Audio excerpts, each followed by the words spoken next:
وہ تمام قوانین جو الٹے ہو جائیں گے، ساری فزکس دھری کی دھری رہ جائے گی، ساری کیمسٹری، ساری بایولوجی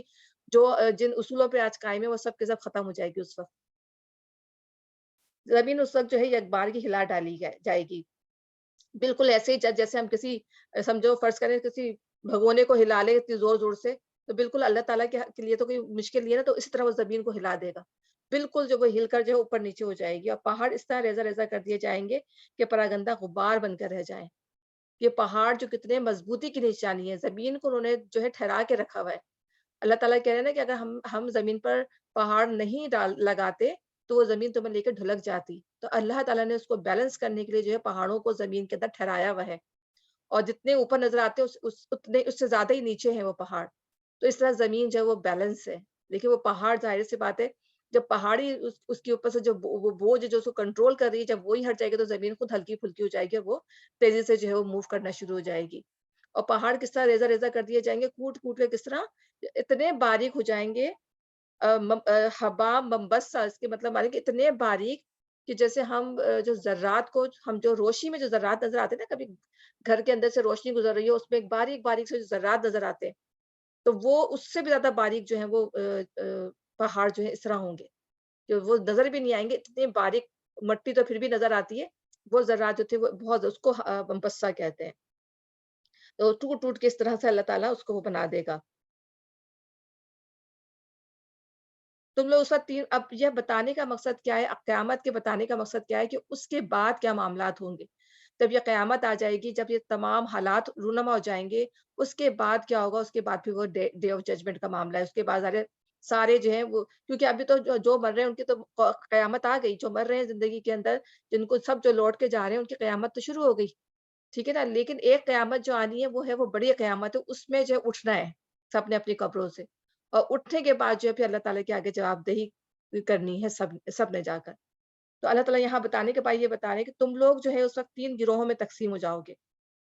ٹھیک ہے؟ دائیں بازو والے، سو دائیں بازو والوں کی خوش نصیبی کا کیا کہنا، اور بائیں بازو والے تو بائیں بازو والوں کی بد نصیبی کا کیا ٹھکانا۔ تو دائیں بازو والے جو ہیں وہ کون ہیں؟ دائیں بازو والے وہی ہیں، ظاہر سی بات ہے، جو جنہوں نے دنیا میں اچھے کام کیے، بہت زیادہ، مطلب ظاہر ہے انہوں نے اپنے آپ کو، جو بھی اللہ تعالیٰ نے کہا انہوں نے اس پہ عمل کیا، ہو سکتا ہے عملوں میں ان کی کوتاہی بھی ہو، کیونکہ مقربین کا بھی یہاں پر ذکر آئے گا ابھی۔ تو دائیں بازو والے وہ ہیں جن کے عملوں میں ظاہر ہو سکتا ہے کچھ کوتاہیاں بھی ہوں، بالکل ایسے مقربین تو بھی مقربین ہیں، یعنی وہ بالکل ہی ہر لحاظ سے جو آگے نکل گئے، جنہوں نے جیسے انہوں نے حکم سنا اور انہوں نے فوراً اطاعت کر لی۔ لیکن دائیں بازو والے کے جو ہے نا وہ کچھ جو بیچ کی راس ہم پہلے بھی پڑھ چکے ہیں کہ بیچ کی راس ہے کہ عمل جو ہوں گے ان کے ملے جلے ہوں گے، لیکن ان کی کوشش یہی ہوگی کہ ہم جو ہے وہ اچھے کام کریں، جنت کو حاصل کریں، ان کے کام ویسے ہی ہوں گے۔ لیکن جو آگے والے جو تھے وہ سبقت کرنے والے ہوں گے، ہر معاملے کے اندر جو ہے وہ سبقت لے جانے والے ہوں گے، ٹھیک ہے؟ تو اس لحاظ سے یہاں پہ بات کی جا رہی ہے کہ عمل اور جزا کے اعتبار سے جو ہے وہ دائیں بازو والے کہلائیں گے، کہ ان کا عمل اور ان کے جو بھی جزا، ان کی ریوارڈ ان کے عمل کے مطابق دی جائے گی۔ پھر میں صرف کمپیریزن اس لحاظ سے بتا رہی ہوں کہ وہ جو پھر آگے والوں کا کیا ہوگا، وہ بغیر حساب کتاب کے جنت میں داخل کر دیے جائیں گے، اور یہ دائیں بازو والے ہوں گے، یہ حساب کتاب کے ساتھ جنت میں جائیں گے، اور ان کا جو حساب کتاب ہوگا، ظاہر ہے پھر ڈیپینڈ کرتا ہے ان کے اعمال کے لحاظ سے، کس کا کم ہوگا، کس کا زیادہ ہوگا، وہ اس پہ ڈیپینڈ کرتا ہے سارا۔ اور پھر اسی طریقے سے ظاہر ہے کہ دائیں بازو والے جو ہیں یہ جو ہے برائیوں سے، خود بھی برائیوں سے روکنے والے ہوں گے اور دوسروں کو بھی برائیوں سے روکنے والے ہوں گے۔ اگر فرض کریں ہم اپنے آپ کو لیتے ہیں تو انشاءاللہ تعالیٰ ہم کوشش کریں گے کہ اللہ تعالیٰ ہمیں آگے والوں میں ہی شامل کرے، لیکن ظاہر سی بات ہے اپنے آپ کو جب دیکھتے ہیں تو بہت ہی حقیر جانتے ہیں کہ ہم وہاں تک کبھی پہنچنے والے لگتا ہی نہیں ہے، اپنے اعمال سے کہ جو ہے ہم مقربین میں ہو سکتے ہیں۔ اور بھی کل وہ جنت کا جو معاملہ سن رہی تھی کہ وہ بتا رہے تھے کہ وہ عشرہ مبشرہ جن کو 10 جو ان کو دے دی گئی تھی خوشخبری جنت کی، وہ کہاں ان کے درجے، مطلب ان کے درجے کتنے زیادہ ہوں گے، وہ کیونکہ وہ دائیں بازو والے، وہ آگے والے ہیں، مقربین ہیں۔ تو نبی صلی اللہ علیہ وسلم کے نیبرز کے اندر، جیسے کہتے ہیں نا، وہ نیبرہڈ ہوگا، جیسے جو مقربین ہوں گے وہ آپس میں ایک دوسرے کا، ان کا جو نیبرہڈ ہوگا، قریب قریب جو ہے وہ ہوں گے آپس میں، ان کے درجات بھی بہت قریب قریب ہوں گے، اور نبی صلی اللہ علیہ وسلم سے بھی وہ مل سکتے ہوں گے، یا جس طرح سے اتنے قریب ہوں گے وہ۔ تو وہ جو ہے وہ آگے والے ہیں جو جن کے بارے میں اللہ تعالیٰ نے بتایا کہ مقربین میں سے ہیں۔ اب ہم یہاں یہ بات دیکھیں کہ اللہ کے یہاں جو ہے جو ذلت اور عزت کا معیار جو ہے نا وہ دنیا والا نہیں ہے۔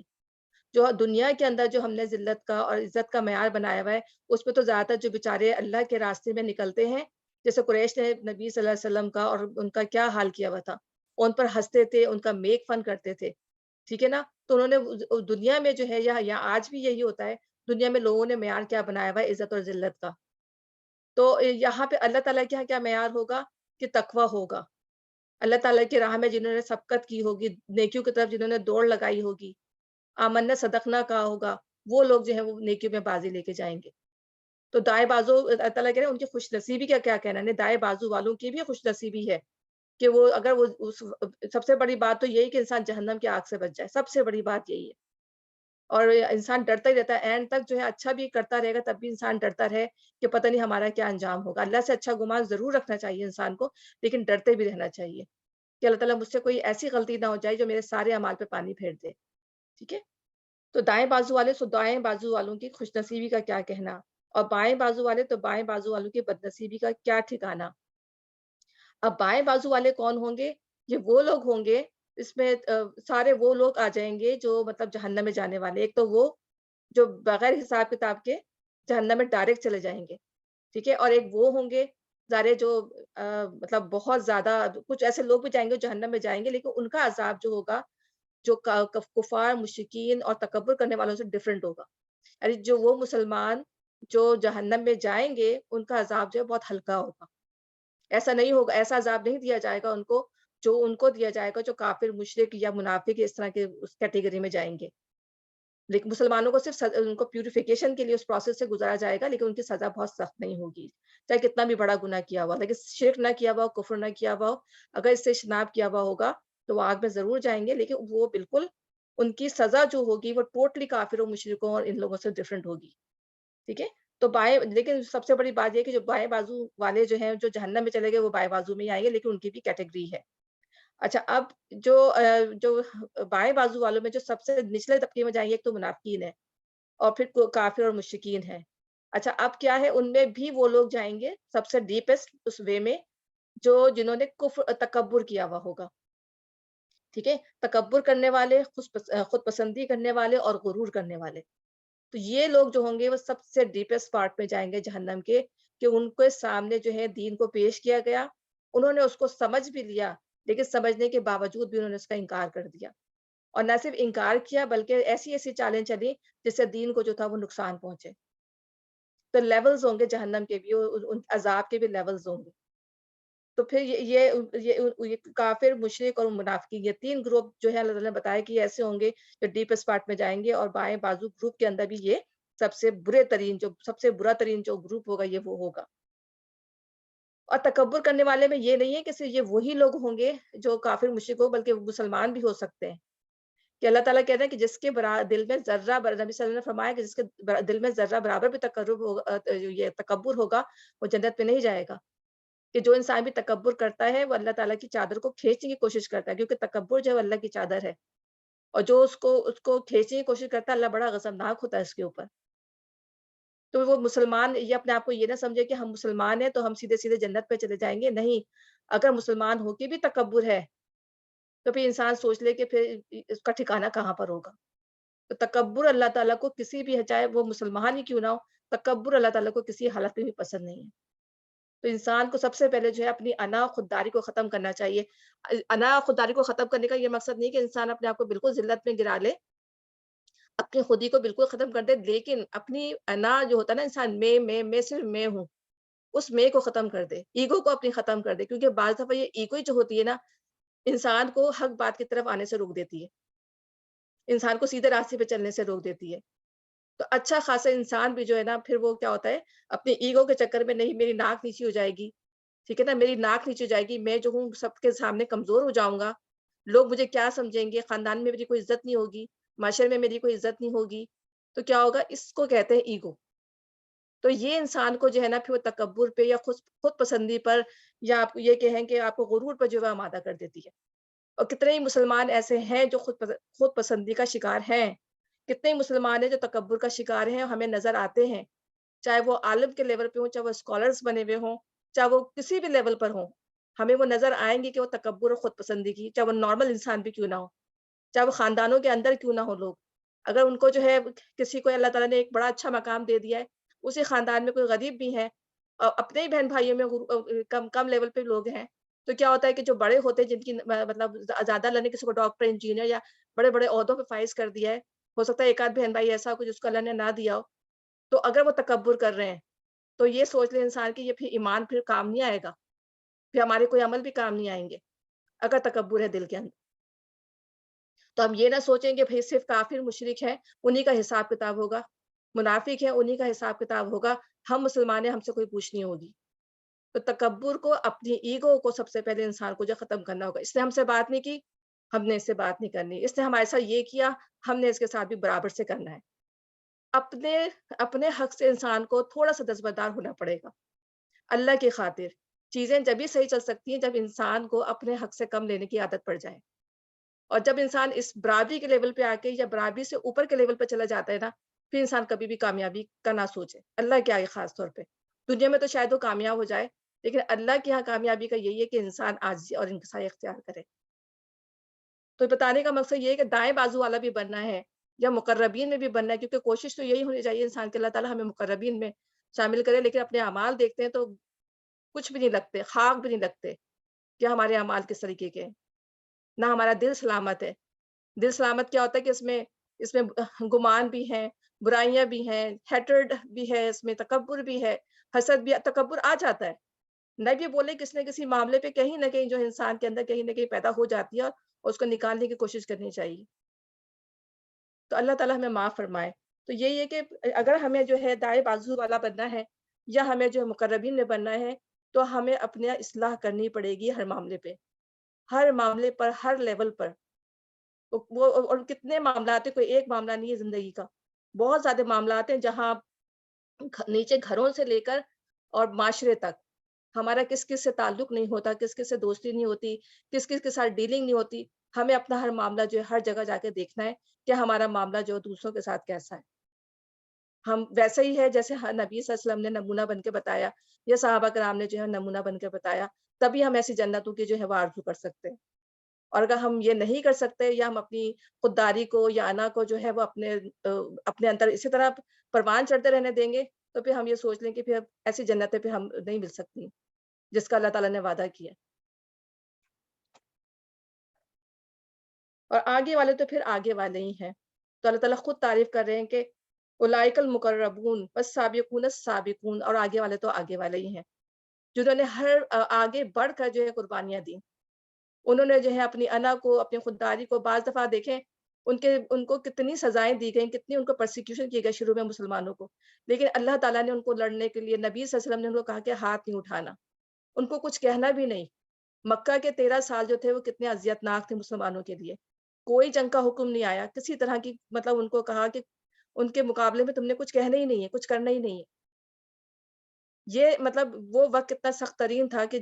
اسلام ایسے نہیں وہ لوگ، کتنا لوگ جو ہے آج کل وہ کرتے ہیں کہ نہیں قرآن اسلام تو تلوار سے پھیلا ہے، کتنے ایکسٹریمسٹ تھے مسلمان۔ اور دیکھیں گے جو 13 سال کی جو مکی زندگی ہے، کتنا تنگ کیا ہے کفار نے، کتنا مارا نہیں ہے، ان کو کھانے نہیں ان کے بند کر دیے، ان کو سوشل بائیکاٹ نہیں کیا، اس کے باوجود جو ہے ان کے ہاتھ نہیں اٹھنے دیے ان کے اوپر اللہ تعالیٰ نے۔ تو وہ قربانیاں تھیں، وہ اسی قربانی کی وجہ سے انہوں نے سبقت کی، اپنے گھر والوں کو چھوڑ دیا، اپنے ماں باپ کو چھوڑ دیا، کیونکہ وہ اس وقت کا تقاضا تھا وہ، کہ ان کو اگر وہ یعنی دین کے اوپر کفر کو ترجیح دے رہے ہیں تو ان کو چھوڑ دیا جائے۔ اور جب بھی اسی وجہ سے جو وہ کفار تھے وہ یہی کہتے تھے کہ پتہ نہیں کیسا دین لے کے آیا ہے جو رشتوں کو کاٹ دیتا ہے، رشتوں کو توڑ دیتا ہے۔ نبی صلی اللہ علیہ وسلم کو اس طرح بولتے تھے وہ، اور قرآن کو اس طرح سے وہ کرتے تھے، بلیم کرتے تھے، حالانکہ وہ صحیح چیز لے کر آیا تھا، اور یہی چیز اصل میں جو ہے کامیابی کی ضمانت تھی، اور جو نظر آئی بعد میں۔ اور اب پوری دنیا کے اندر آپ دیکھیں کہ بلینز مسلمان ہیں، کیسے پھیلی یہ چیز وقت کے ساتھ ساتھ۔ لیکن ایک وہ جو ہے وہ بیج جو بویا تھا، وہ بیج اتنا تناور ہو گیا کہ ظاہر ہے کہ پھر وہ اس کو پھر مشکل نہیں ہوئی پھیلنے میں، لیکن وہ شروع میں جو بیج بونا ہی اصل میں جو تھا وہ ایک بہت مشکل کٹھن مرحلہ تھا۔ تو وہ جو لوگ تھے جنہوں نے اس وقت نبی صلی اللہ علیہ وسلم کا ساتھ دیا، اس کے بعد جو لوگ آئے انہوں نے جو مطلب فالو کیا، وہی اصل میں جو ہے وہ اصل میں سابقون ہیں، مطلب آگے نکلنے والے ہیں۔ اور پھر یہ ضروری نہیں ہے کہ سابقون ہونے کے لیے بہت زیادہ عبادتوں کی ضرورت ہو، بہت زیادہ آپ بس صرف اپنی عبادتوں میں لگے ہوئے، صبح شام نمازیں پڑھ رہے ہیں، صبح شام قرآن پڑھ رہے ہیں، صبح شام اذکار پڑھ رہے ہیں، نہیں، یہ ضروری نہیں ہے۔ یہ امپورٹنٹ ہے، لیکن اس کے ساتھ جو ہے دنیا کے جو معاملات ہیں ان کو بھی بیلنس لے کے چلنا ہے۔ صرف ایک طرف نہیں انسان کا پلڑا، ایک طرف ہی نہیں جھک جائے کہ صرف ایک چیز میں انسان لگ گیا، دوسری طرف جو ہے آپ دوسروں کے حقوق سے دستبردار ہو گئے۔ سابقون اولون جو تھے وہ دونوں طرف لے کے چلتے تھے، ان کے سارے کام ہوتے تھے، ان کے دنیا کے کام بھی چلتے تھے اور ان کے آخرت کے لیے جو کوشش ہونی چاہیے تھی وہ بھی کرتے تھے۔ ہم نے موسیٰ علیہ السلام کے بارے میں پڑھا کہ ان کے جو جادوگر جو تھے وہ سجدے میں گرا دیے گئے، تو ایک مطلب کتنی دیر لگی ان کی ایمان لانے میں، اور فرعون نے کتنی دیر لگائی ہوگی ان کو پھانسی دینے میں اور یا ان کے ہاتھ پیر کٹوانے میں، لیکن وہ سابقون اولون میں، اس لیے کہ انہوں نے فوراً ہی اطاعت کر، جیسی ایمان مطلب ان کو نظر آئی ہے، حقیقت نظر آئی ہے ایمان کی، توحید کی، انہوں نے دیر نہیں لگائی، ان کے سر جو ہے وہ اللہ تعالیٰ کے سجدے میں گرا دیے گئے۔ تو گرا دیے نہیں، اللہ تعالیٰ نے ان کو مطلب دل میں وہ بات ڈال دی کہ یہ جو کچھ تم کر رہے تھے یہ غلط تھا۔ تو انہوں نے نہ کوئی نمازیں پڑھی، نہ کوئی حج کیے، نہ کچھ بھی نہیں۔ تو بیسیکلی جو ہے یہ جو ایمان جو ہے مضبوطی دل کے اندر، جو اگر ایمان مضبوط ہو جائے تو سب چیزیں جو ہے خود بخود صحیح ہو جاتی ہیں، سارے معاملات صحیح ہو جاتے ہیں، اللہ کے ساتھ بھی معاملات صحیح ہو جاتے ہیں اور لوگوں کے ساتھ بھی معاملات صحیح ہو جاتے ہیں، اگر دل میں ایمان جو ہے وہ جگہ کر جائے۔ تو ہم بھی سابقون اولون بن سکتے ہیں اگر ہم اپنے دل کی اصلاح کر لیں۔ سب سے پہلے ہمیں اپنے دل کی اصلاح کرنی پڑے گی، اور اگر دل کی اصلاح ہو گئی تو ہر چیز کی اصلاح ہو جائے گی انشاءاللہ تعالی۔ اور سب سے پہلے اس کے لیے جو ہے وہ علم کی بہت ضرورت ہے، یعنی یہ جو علم حاصل کرنا ہے نا، یہ بہت ضروری چیز ہے۔ اگر آپ دیکھیں اللہ تک پہنچنے کے لیے علم کی بہت ضرورت ہے، ٹھیک ہے، کیونکہ یہ جو جاہلیت جو ہوتی ہے نا یہ عیب ہے، چاہے اگر وہ دنیا کا علم بھی ہو چاہے وہ آخرت کا بھی علم ہو، اگر وہ نہیں ہے، دونوں علم میں سے کوئی بھی نہیں ہے، تو یہ جو عیب ہے انسان کے اندر، تو اس کو حاصل کرنا، اس کو لرن کرنا بہت ضروری ہے، اور علم ہی کے ذریعے انسان جو ہے وہ اللہ کی معرفت پہ پہنچتا ہے۔ اب قرآن ہے، اگر قرآن کو نہیں پڑھیں گے تو اللہ تعالیٰ کا علم کیسے حاصل ہوگا؟ اور میں نے پوسٹ بھی کیا تھا کہ یہ سب سے زیادہ اتنی بڑی مطلب اتنی مشہور کتاب ہے، لیکن سب سے زیادہ جو ہے نہ سمجھ کے پڑھی جانے والی کتاب ہے۔ اس سے زیادہ قرآن کی انسلٹ کیا ہوگی؟ دنیا کی ہم اتنی کتابیں پڑھتے ہیں، تو جب تک ہمیں سمجھ نہ آئے تو ہم اس کو ہاتھ ہی نہیں لگاتے، نہیں ہے تو ہمیں سمجھ میں ہی نہیں آ رہی، ہم تو نہیں پڑھ رہے اس کو۔ لیکن قرآن کو ہم بڑے مزے سے پڑھ لیتے ہیں اور ہم سمجھتے بھی نہیں ہیں، پڑھتے چلے جاتے ہیں، اور ہم رمضانوں میں تو خاص طور پہ 3 4 4 5 5 قرآن ختم کر لیں، لیکن کچھ بھی نہیں سمجھا اس سے ہم نے۔ تو کیا ہے قرآن؟ قرآن کی عزت ہے؟ قرآن کی عزت نہیں ہے کہ آپ نے اس کو سمجھا نہیں ہے، آپ نے اس کو بس صرف آپ نے اپنے مطلب کے لیے پڑھ لیا کہ جی مجھے ثواب مل جائے۔ تو صرف ریسائٹ کرنے میں ثواب ہے، لیکن یہ کہ کبھی تو انسان اس کے معنی بھی پر بھی غور کرے، اس کو سمجھنے پہ بھی غور کرے کہ اس میں آخر اس قرآن کے اندر ہے کیا۔ اب بعض چیزیں ایسی ہوتی ہیں کہ قرآن میں کہاں لکھا ہوا ہے، اب مطلب ہم قرآن سے اتنے ناآشنا ہیں کہ ہمارے بچے بھی ہم سے کچھ پوچھ رہے ہو تو ہمیں پتہ ہی نہیں کہ قرآن میں کون سی آیت کہاں پر ہے، یا قرآن میں یہ حکم آیا بھی ہے کہ نہیں، کیونکہ ہم ناآشنا ہے قرآن سے۔ ہم اپنے بچوں کو بھی جو ہے پراپر جواب نہیں دے سکتے، ہمیں پتہ ہی نہیں ہے۔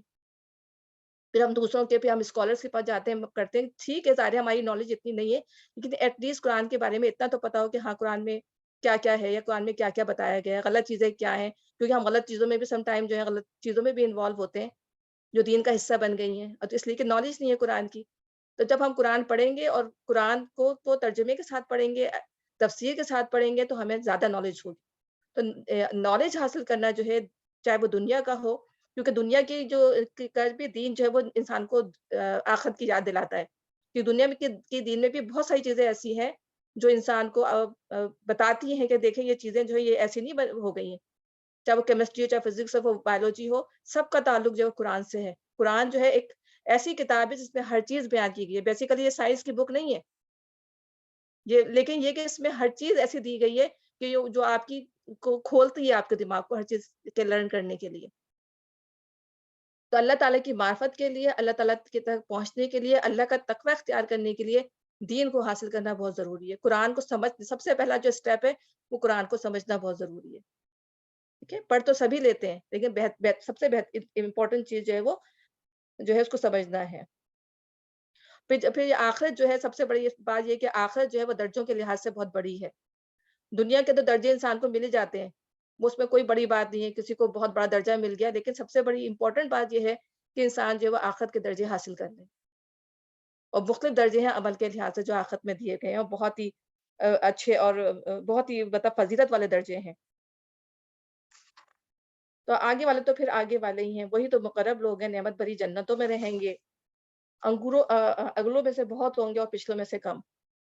دائیں بازو والے کتنے کیا ہوں گے، وہ اگلوں میں سے بھی زیادہ ہوں گے اور پچھلوں میں سے بھی زیادہ ہوں گے، کیونکہ ان کے عمل جو ہے وہ سو ہوں گے نا، غلطیاں بھی ہوں گی، کوتاہیاں بھی ہوں گی، اچھائیاں بھی ہوں گی، لیکن جو سبقت کرنے والے ہیں وہ بہت، اللہ تعالیٰ خود بتا رہے ہیں وہ کم لوگ ہوں گے اور پچھلوں سے کم ہوں گے۔ اب ان کے بارے میں جو ہے اللہ تعالیٰ بتا رہا ہے کہ ان کا مقام کیا ہوگا، جو مقربین ہوں گے ان کا مقام کیا ہوگا، تو وہ ہے مرصع تختوں پر تکیہ لگائے آمنے سامنے بیٹھیں گے، ان کی مجلسوں میں ابدی ابدی لڑکے شراب چشمہ جاری سے لبریز پیالے اور کنڑ اور ساگر لیے دوڑتے پھرتے ہوں گے، جسے پی کر نہ ان کا سر چکرائے گا اور نہ ان کی عقل میں فطور آئے گا۔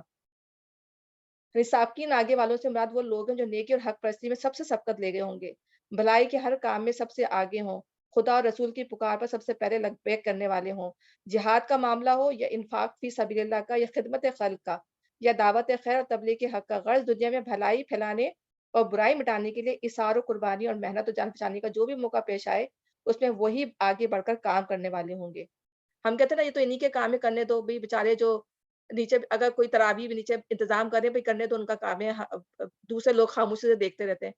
اگر ان کو نیچے اگر تراویح وہ کروا رہے ہیں تو جا کے ہیلپ کرانی چاہیے یا کچھ بھی ہے، تو نیکی کا کوئی بھی کام جو ہو کہیں پہ بھی ہو رہا ہو تو کوشش کرنی چاہیے اس میں کچھ نہ کچھ انسان پارٹ کر دے، اگر ان کو پیسوں کی ضرورت ہے تو ان کو پیسے دے دے، ظاہر سی بات ہے اب کچھ لوگ کر رہے ہیں ٹھیک ہے وہ کر رہے ہیں، اب ہمارا کوئی کام نہیں ہے، ہم جا کے بس نماز پڑھ لیں گے، ہمارا کوئی کام نہیں۔ تو انسان جو ہے جہاں کوئی نیکی کا کام دیکھ رہا ہو وہ جا کے اس میں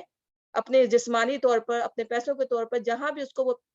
ملتی ہے وہ جا کے وہ یہ ہے سبقت کرنا کہ جو بھی اگر آپ کو کوئی نیکی کا کام نظر آ رہا ہے اس میں پارٹیسپیٹ کریں کسی طریقے سے، اگر جسمانی طور پہ نہیں کر سکتے تو آپ انفاق کر دیں، کچھ بھی کریں چاہے تھوڑا کریں، ضرور نہیں ہے کہ اللہ تعالیٰ آپ سے یہ ڈیمانڈ نہیں کرتا کہ آپ بہت کریں، تھوڑا تھوڑا کہیں نہ کہیں جا کے جو ہے اپنا حصہ ڈالیں۔ تو یہ ہے اصل میں جو ہے جو سبقت کرنا چیزوں میں کہ ہاں اچھی بات کہیں بھی ملے اس کو لیں اور اس پر عمل کرنے کی کوشش کریں۔ اب اللہ تعالیٰ یہاں پہ بتا رہے ہیں کہ مرصع تختوں پر تکیہ لگائے آمنے سامنے بیٹھے ہیں، کتنا آرام کا وہ وقت ہوگا، دنیا میں کتنی مشقتیں اٹھا لی، کتنی پریشانیاں اٹھا لی، ہر وقت جو ایک خوف اور فکر تھی کہ یہ غلطی نہ ہو جائے، اللہ تعالیٰ معاف کر دے، یہ نہ ہو جائے، یہ نہ ہو جائے، لیکن وہاں پہ نہ کوئی پریشانی ہوگی نہ کوئی مشکل ہوگی، سکون سے اطمینان سے تکیہ لگائے بیٹھے ہوں گے۔ اللہ تعالیٰ نے جنتیوں کا ذکر ایسے ہی کیا ہے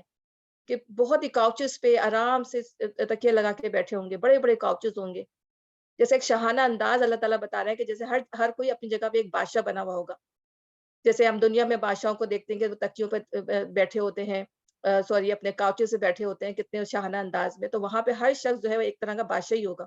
اللہ تعالیٰ اس کو پوری پوری سلطنت عطا فرمائے گا بادشاہوں والی، اور کس طرح کی، اور وہ یہ تو دنیا کی بادشاہت ہے جو ایک لمیٹڈ ایریا میں ہوتی ہے، اور اس کے وہ جو جنتیں ہیں اس کے بارے میں یہ ہے کہ ان کے صرف ڈرائنگ روم جو ہوں گے نا ان جنتیوں کے، اس کو وہ سمجھے 2000 برس کا فاصلہ ہوگا اس کے اندر، اتنے بڑے بڑے ہوں گے کہ 2000 برس تک آپ اس پر چلتے چلے جائیں، اور ہمارے جو ڈرائنگ روم میں کتنے بڑے ہوتے ہیں، وہ 1 منٹ میں ختم ہو جائیں یا آدھے منٹ کے اندر ختم ہو جائیں، جب بہت بڑے بھی کسی بادشاہ کے بھی آپ کہہ لیں تو کتنے بڑے ہوں گے، لیکن وہ اللہ تعالیٰ جو وہاں پہ جو ڈرائنگ روم ہوں گے، جو فرنیچر سے بھرپور، ہر چیز جو چاہے گا بندہ وہاں پہ موجود ہوگا، تو وہ جو اتنے اتنے وسیع اور عریض ہوں گے، تصور بھی انسان جو دنیا میں اس کا کر ہی نہیں سکتا۔ پھر ان کی جو ہے ان کی جو مجلسوں میں ابدی لڑکے، یعنی ایسے چھوٹے مطلب ٹین ایجرز ہوں گے اور اتنے خوبصورت اور اتنے حسین، اللہ تعالیٰ فرماتے ہیں کہ جیسے بکھرے ہوئے موتی، کہ کسی نے موتی بکھیر دی ہوں، وہ ان کی خدمت کے لیے ہوں گے۔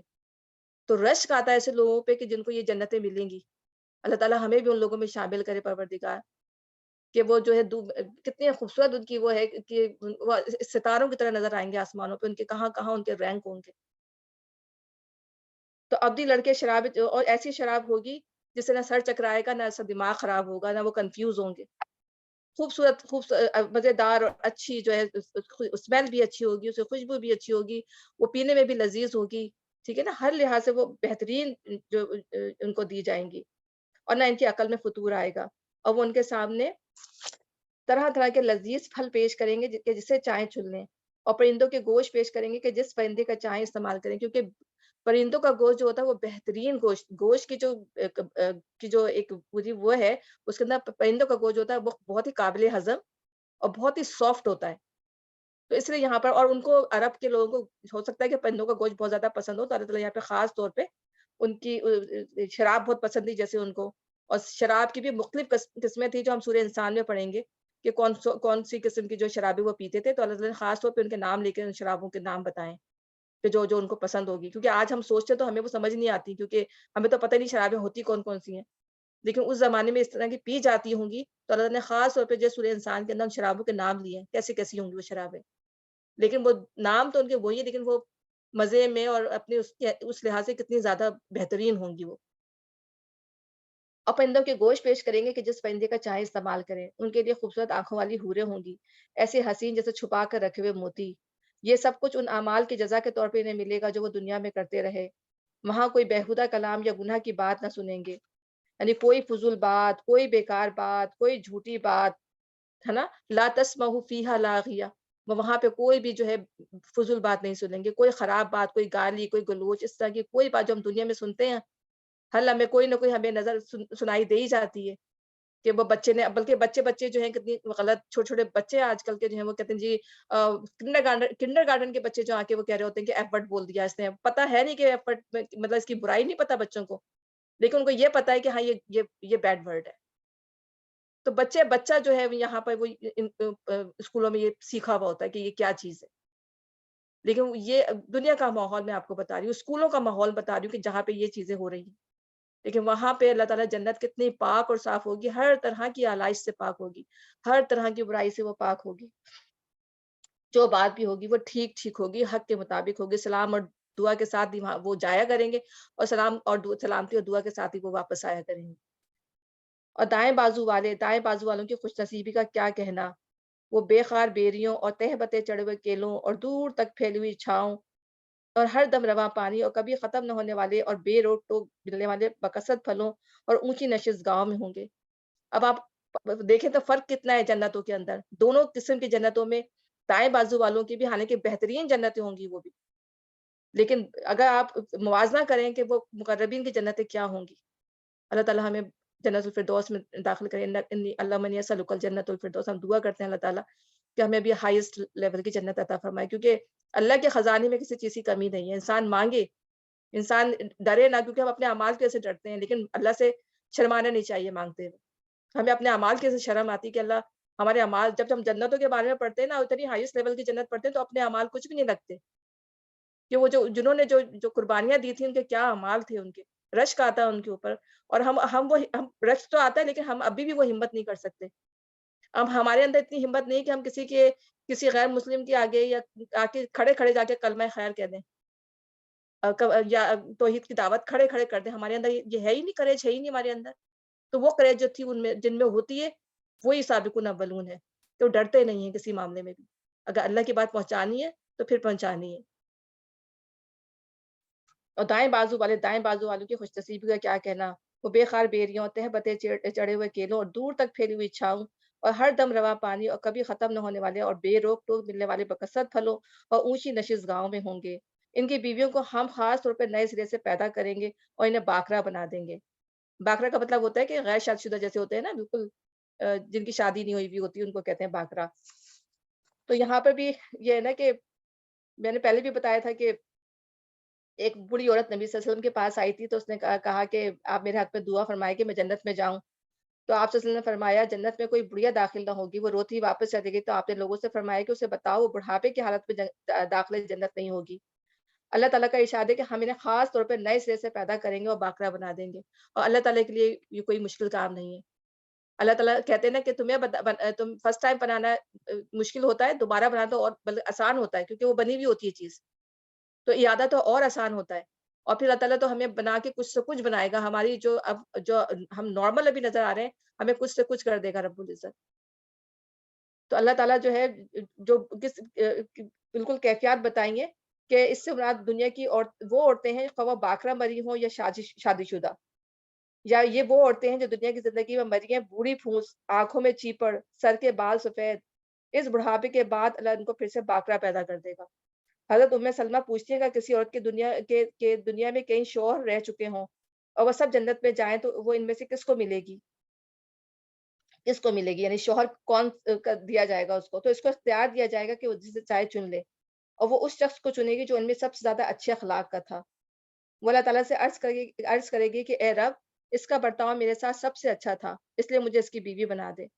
تو پھر نبی صلی اللہ علیہ وسلم نے فرمایا، اے سلمہ، حسن اخلاق دنیا اور آخرت کی ساری بھلائی لوٹ لے گیا۔